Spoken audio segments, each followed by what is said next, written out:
આમ તો ભારતીય જનતા પાર્ટી એ બોલે ને વર્તે એમાં જમીન આસમાનનો ફેર હોય છે. દેશના વડાપ્રધાન એ ડ્રગ્સ મુક્ત માટે કરીને એનું અભિયાન ચલાવે અને એમની પોતાની પોલીસને અભિયાનો ચલાવે અને બનાસકાંઠા હોય દાંતા હોય તમે જો તો યુરિયા ખાતર ખેડૂતોને ના મળે એને લાઈનમાં ઉભું રહેવું પડે.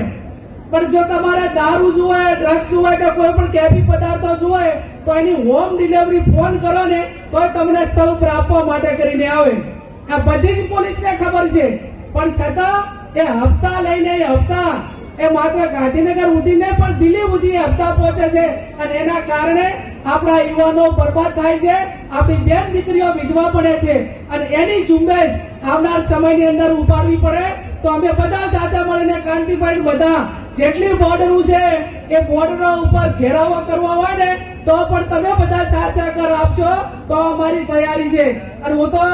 અમિતભાઈ ચાવડા સાહેબને સમગ્ર કોંગ્રેસ પાર્ટીને વિનંતી કરું છું કે સમગ્ર જિલ્લાના અને રાજ્યની અંદર દેશી દારૂના બુટલેગરો કેટલા છે, ઇંગ્લિશ દારૂના બુટલેગરો કેટલા છે, ડ્રગ્સ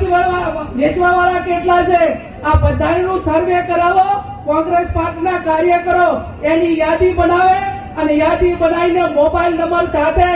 દેશના ગૃહમંત્રીને અને રાજ્યના ગૃહમંત્રીને એની કોપી આપો અને ધારાસભ્યોને બધા એક ડેલિગેશન દઈ અને એમને મુખ્યમંત્રીને મળો કે તમારા રાજ્યની અંદર આટલા દેશી દારૂના અડ્ડા છે,